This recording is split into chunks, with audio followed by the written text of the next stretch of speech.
नमस्कार दोस्तों, स्वागत है आप सभी का super coaching IAS by text book में। दोस्तों, इल्हान उमर इंडिया के खिलाफ काफी जहर उगलने के लिए भारत में प्रसिद्धि इनको मिली थी और फिर बची कुची कसर इन्होंने तब पूरी कर दी जब ये पाकिस्तान ऑक्यूपाइड कश्मीर को जाके विजिट कर आई। फिर इंडिया से भी एमईए से भी काफी ज्यादा आप देखिए तो स्ट्रॉन्ग रिबटल फेस किया गया था। इन्हीं इल्हान उमर को अब यूएस फॉरेन अफेयर्स कमेटी से निकाल दिया गया है। रादर अगर मैं अमेरिकन अखबार की बात करूं तो वो कहते हैं she has been kicked out, उनको लात मार के भगा दिया गया है, कुछ ऐसा कहना चाह रहे हैं। जी हाँ दोस्तों, इल्हान उमर को यूएस फॉरेन अफेयर्स कमेटी से निकाला गया और कारण है उन्होंने कुछ इसराइल के बारे में 2019 में कहा था। तो यहां से कहीं ना कहीं हमें काफी कुछ सीखने मिलता है। इसराइल कैसे अपने फॉरेन पॉलिसी को कंडक्ट करता है और किस प्रकार से इल्हान उमर जब इंडिया के खिलाफ जहर उगल रही थी, इंडिया ने कुछ नहीं किया जिसके द्वारा इल्हान उमर को या फिर डेमोक्रेट्स को दंडित किया जा सके, लेकिन एक छोटे से देश इसराइल ने वो कर दिखाया। तो कैसे इसराइल ये मैनेज करता है और इंडिया को उससे क्या सीखना चाहिए, उस पर आज हम चर्चा करेंगे। हालांकि इल्हान उमर ने कह दिया है कि देखिए मैं तो रुकने नहीं वाली, मैं तो अपना काम करती रहूंगी। पर दोस्तों, जाहिर सी बात है जब वो फॉरेन अफेयर्स कमेटी की सदस्य ही नहीं है तो उनकी बातों को अब ज्यादा तवज्जो नहीं दिया जाएगा। तो दोस्तों, यहाँ पे बहुत कुछ है जो कि हमें सीखना है। आइए आज की क्लास में उस पर भी हम चर्चा करेंगे और साथ ही साथ ये क्या न्यूज है इस पर भी चर्चा करने वाले हैं। दोस्तों, आप में से जो नहीं जानते उनको बता देता हूं, Ilhan Omar Somali born US Congress woman है। कांग्रेस वुमन यानी अपने यहाँ अगर हम देखें तो मेंबर ऑफ पार्लियामेंट का इक्विवेलेंट, एमपी हैं जो कि फॉरेन अफेयर्स कमेटी से निकाल दी गई हैं। किसका foreign affairs committee? US house of representatives का। क्यों? क्योंकि उन्होंने इसराइल के बारे में एक कॉन्ट्रोवर्शियल स्टेटमेंट दिया था। अब दोस्तों, इल्हान उमर अगर आप देखें तो शी इज अ डेमोक्रेट, जो कि जो बाइडन भी है। तो जाहिर सी बात है क्योंकि इस वक्त हाउस ऑफ रिप्रेजेंटेटिव्स में रिपब्लिकन्स का दबदबा हो गया है, तो इल्हान उमर को 2019 में दिए गए अपने शब्दों के लिए निकाल दिया गया, उसके लिए उन्हें दंडित किया गया। तो इसी पर व्हाइट हाउस से काफी ज्यादा स्ट्रॉन्ग रिबटल सुनने मिला। उन्होंने कहा कि उमर को जिस प्रकार से निकाला गया है ये और कुछ नहीं है, बस एक पॉलिटिकल स्टंट है। फिलहाल दोस्तों, हम चर्चा करते हैं आखिरकार ये यूएस फॉरेन अफेयर्स कमेटी क्या है। तो आपको मैं बताना चाहूंगा दोस्तों, जैसे हमारा पार्लियामेंट है जिसमें एक लोअर हाउस होता है, एक अपर हाउस होता है, वैसे ही यूएस में भी अगर आप देखें तो एक लोअर हाउस होता है जिसको कहते हैं हाउस ऑफ रिप्रेजेंटेटिव्स, वैसे ही एक अपर हाउस होता है जिसको कहते हैं सेनेट। तो हर मेंबर ऑफ आपको मालूम है जैसे पार्लियामेंट होता है तो उसमें अपनी अपनी कमिटी भी होती है। हमारे भारत की बात करें तो बहुत सारी कमेटी आपको देखने मिलेगी, डिपार्टमेंटल स्टैंडिंग कमिटीज मिलेगी, कमेटी ऑन पब्लिक अंडरटेकिंग्स मिलेगी, बहुत सारी कमेटी है जो कि आपको देखने मिलती है। कुछ लोअर हाउस की होती हैं, कुछ अपर हाउस की होती हैं, तो कुछ दोनों ही हाउस के किसी में मेंबर्स आपको देखने मिलते हैं। तो इस प्रकार से आपको अलग अलग कमिटीज देखने मिलती हैं। वैसे ही यूएस में भी लोअर हाउस की उनकी एक कमेटी है जिसका नाम है फॉरेन अफेयर्स कमेटी। अब ये बड़ा इंपॉर्टेंट कमेटी है। कारण क्या होता है, ये जो लोअर हाउस का उनका फॉरेन अफेयर्स का कमेटी है, ये कमेटी को कुछ ज्यादा जिम्मेदारियां, काफी ज्यादा जिम्मेदारियां दी गई हैं, जिनमें से एक है उन सारे लेजिस्लेशन की देखरेख करना जिसके द्वारा यूएस के नेशनल सिक्योरिटी पर उनका प्रभाव हो सकता है। यूएस की फॉरेन पॉलिसी किस तरफ जा रही है उस पर भी ये लोग उसको कंटिन्यूअस ओवरसाइट बनाते हैं। वैसे ही यूएस कि जो एग्जीक्यूटिव है वो क्या वॉर पावर्स होल्ड कर रहे हैं, यूएस क्या ट्रीटीज कंडक्ट कर रहा है, क्या एग्जीक्यूटिव अग्रीमेंट्स हैं, क्या मिलिट्री डिप्लॉयमेंट्स हैं, उन पर भी यही हाउस है जो चर्चा करता है। इसके सिवा यूएस क्या फॉरेन असिस्टेंस दे रहा है, क्या आर्म्स कंट्रोल के लिए कर रहा है, क्या इंटरनेशनल इकोनॉमिक पॉलिसी को सपोर्ट कर रहा है, इन सारे प्रकार के मैटर्स को, रादर कहूं तो पूरा का पूरा डिपार्टमेंट ऑफ स्टेट को ओवरसी करता है US foreign affairs committee. Agency for international development को यूएस फॉरेन अफेयर्स कमेटी ही है जो कि ओवरसी करता है। यूएस एड जिसको कहते हैं, US agency for international development, उन सबको भी ओवरसी करता है। तो एक प्रकार से आप देखें तो यूएस फॉरेन पॉलिसी वैसे तो एग्जीक्यूटिव रन करती है, लेकिन अगर एग्जीक्यूटिव से कोई सवाल पूछता है तो वो लेजिस्लेचर का ये हाउस है। ये क्या होता है? System of checks and balances. तो अब आप समझ गए, फॉरेन अफेयर्स कमेटी एक बड़ी ही स्ट्रांग कमेटी है, बड़ी ही इंपॉर्टेंट कमेटी है। अब इसी में इल्हान उमर भी इसकी सदस्य थी और जब ये इसकी सदस्य थी तब उस वक्त भी इंडिया के खिलाफ उन्होंने काफी आप देखें तो जहर उगला है इतिहास में, पास्ट में, और ये जानी जाती हैं अपने एंटी इंडिया स्टैंड के लिए।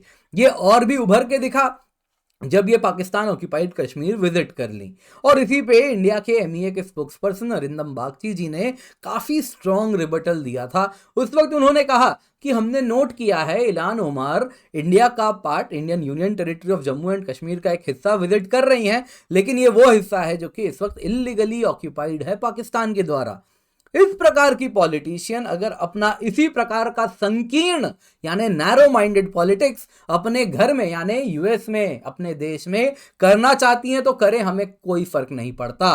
That is none of our business, that is her business. लेकिन यदि ये पॉलिटिशियन हमारे टेरिटोरियल इंटीग्रिटी, भारत की सोवरेनिटी पर अगर उसे वॉयलेट करती हैं तो ये बिजनेस हमारा हो जाता है और ये कंडेमेबल है, हम इसकी निंदा करते हैं। बस इंडिया ने इतना किया और फिर हम सब भूल गए। लेकिन दोस्तों इंडिया अलग है, इजराइल अलग है। इंडिया में हमारी कलेक्टिव मेमोरी बहुत कम है, हम चीज़ों को जल्दी भूल जाते हैं। हम दोस्तों नहीं याद रखते पास्ट में क्या हुआ है और किससे क्या रिबटल कैसे होना चाहिए, हम भूल जाते हैं। इजराइल वैसा नहीं है।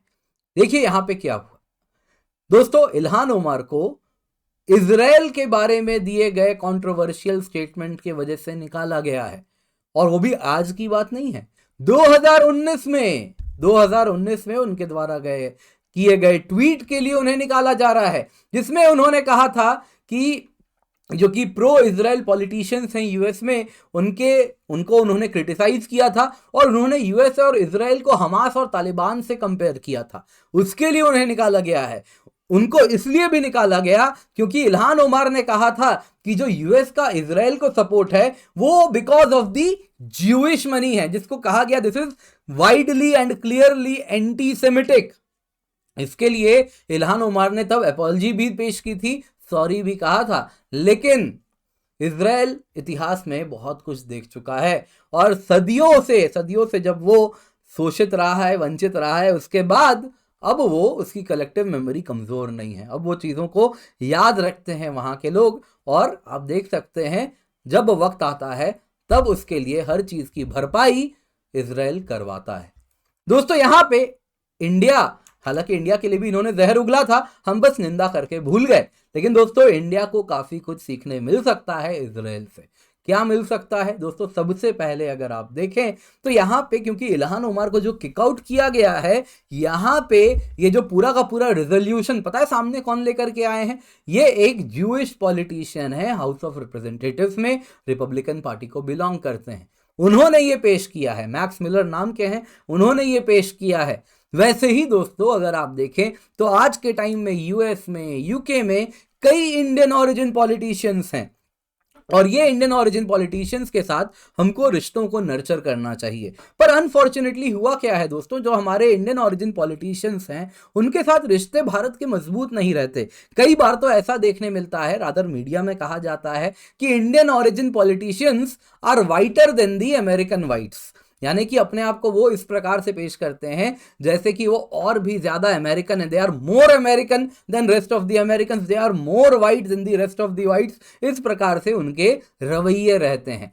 थोड़ा सा रेसिस्ट है, यहाँ पे वाइट एंड स्किन कलर की बात हो रही है, बट ये अमेरिकन मीडिया में कई बार ऐसा कहा जाता है और इस प्रकार से इनका क्रिटिसिज्म किया जाता है। तो दोस्तों यहाँ पे आपको कहना चाहूंगा कि बहुत जरूरी है कि इंडियन ओरिजिन पॉलिटिशियंस के साथ जो हमारे रिश्ते हैं उनको नर्चर करना होगा और इंश्योर करना होगा कि ये जो सपोर्ट है ये बाई पार्टीजियन है। यूएस की बात करें तो डेमोक्रेट्स में भी है, रिपब्लिकन्स में भी है। तो इंडियन ओरिजिन पॉलिटिशियंस का कहीं ना कहीं हमें इंडिया से कनेक्शन मजबूत करना होगा। वो तब हो पाएगा जब इंडियन ओरिजिन लोग अपने इंडिया के साथ रिश्तों को ना भूलें। तो जो पर्सन्स ऑफ इंडियन ओरिजिन विदेशों में रहते हैं, जो ओवरसीज सिटीजन्स ऑफ इंडिया हैं, उनका इंडिया के साथ जो कल्चरल कनेक्शन है उसे मजबूत बनाना होगा। अच्छी बात क्या है दोस्तों, इंडियन कल्चर को इरोड करना आसान नहीं है। इंडियन कल्चर इतना क्लोजली हमारे डेली लाइफ का पार्ट हो जाता है कि एक जनरेशन दो जनरेशन में इजीली इरोड नहीं होता। आप देख सकते हैं सूरीनाम में, वैसे ही आप देख सकते हैं मॉरिशस में, जो इंडियन पॉपुलेशन वहां रहती है वो बहुत स्ट्रिक्टली इंडियन कल्चर को फॉलो कर रही है। कई साल हो गए, कई जनरेशन हो गए उनको इंडिया से गए हुए बाहर, फिर भी इंडियन कल्चर वहां पे वाइब्रेंट है, अलाइव है। कारण इंडियन कल्चर की यहाँ पे खूबसूरती है। तो दोस्तों ये इंडियन कल्चर एक ब्रिज का काम करता है जो वापस से हमें मजबूत करके उन्हें भारत से बांधना होगा। और इस प्रकार से उनके जो ओसीआई विदेशों में रहते हैं, जो पीआईओ विदेशों में रहते हैं, उनको इंडिया की तरफ आकर्षित करवाना होगा, जिसमें प्रवासी भारतीय दिवस का बहुत बड़ा रोल होता है। तो इन सबको इंडियन एम्बेसीज को स्ट्रांगली वहां पर काम करना पड़ेगा कि ओसीआई पीआईओज के साथ हम क्लोजली कहीं ना कहीं रिश्तों को मजबूत कर सकें। तो दोस्तों यहाँ पे अगर आप देखें तो एक इंडियन ओरिजिन पॉलिटिशियन है, विदेश में काम कर रहे हैं, तो उनको क्या चाहिए? उनको एक ही चीज चाहिए कि अपने वोटर बेस से वोट मिले। क्यों मिलेगा वोट? जाहिर सी बात है दोस्तों, सबसे इंपॉर्टेंट मुद्दा मोस्ट ऑफ दीज कंट्रीज में वही है कि भाई उनको चाहिए नौकरी, उनके यहाँ भी चाहिए अच्छा हेल्थ केयर, उनको भी सेम चीज़ें, मुद्दे वही रहती हैं। तो जाहिर सी बात है जिस प्रकार से इंडियन इकॉनमी बढ़ रही है, इंडियन बिजनेसेस बढ़ रही हैं, तो कहीं ना कहीं हमको एक प्रकार का एक इनविजिबल हैंड चाहिए। वो इनविजिबल हैंड क्या करे कि जो इंडियन ओरिजिन पॉलिटिशियंस हैं उनको Indian economy, Indian entrepreneurs, Indian businessman के साथ वो कनेक्शन को मजबूत कर सकें और दोनों ही के दोनों एक साथ भारत के जो हित हैं उसको सुरक्षित करने में काम करें। तो दोस्तों यहाँ पे जाहिर सी बात है कुछ ऐसी बातें मैं कह रहा हूं जो कि सरकार खुद से ओपनली नहीं कर सकती लेकिन जरूर करवा सकती है। वैसी ही बातों को मैं कह रहा हूं जो इजराइल ने किया है। यही तो है दोस्तों लॉबिंग, जो कि यूएस में ओपनली अलाउड है, जो कि होती है। तो उसी प्रकार की लॉबिंग की आवश्यकता है इंडिया भी करे। आपको मालूम होगा दोस्तों इस वक्त जो Rishi Sunak British prime minister हैं, आपको मालूम है उनका काफी क्लोज कनेक्शन है कुछ इसी प्रकार से जैसे मैं कह रहा था, इंडियन ओरिजिन के भी हैं और एट द सेम टाइम उनका जो कनेक्शन है वो एक इंडियन बिजनेसमैन के साथ बहुत मजबूत है। तो किस प्रकार से उनके स्टेटमेंट्स भी आते हैं जो कि प्राउडली कहते हैं अपने इंडियन हेरिटेज को, वो प्राउडली फ्लॉन्ट करते हैं। बाकी आपको इंडियन पॉलिटिशियंस नहीं देखने मिलेंगे इस प्रकार से करते हुए। कारण क्या है? वो इनविजिबल हैंड उनके केस में मिसिंग है। तो वो इनविजिबल हैंड हमको यहाँ पर लेकर के आना होगा और इसी प्रकार से हम भी फिर इजराइल मॉडल लेकर के आ पाएंगे इन विदेशी देशों में। और फिर इंडिया के खिलाफ अगर कोई गलत शब्द कहेगा तो दे विल बी पिनलाइज्ड, उनके मन में भी एक डर होगा। दोस्तों आज की क्लास पसंद आई होगी तो लाइक जरूर कीजिएगा। टेलीग्राम चैनल है जहां पर आप जुड़ सकते हैं, पीडीएफ डाउनलोड कर सकते हैं। 25,499 रुपए में आपको हम 1 साल की सब्सक्रिप्शन प्रोवाइड कर रहे हैं जिसमें आपको GS course, optional course, subject course, CSAT के कोर्सेज, हिंदी इंग्लिश के कोर्सेज मिल रहे हैं, सुपर टीचर्स के द्वारा बनाए गए कोर्सेज मिलते हैं। ये सब मिलता है केवल 25,499 रुपए में। Use the coupon code Kinjal for maximum discount. इसके सिवा आप मेरे daily live classes for free हो रहे हैं, उनमें जरूर जुड़ें और डेली लाइव क्लासेस हमारे एक्सपर्ट्स के द्वारा हो रहे हैं। तो हमारे चैनल को सब्सक्राइब करना बिल्कुल भी ना भूलें।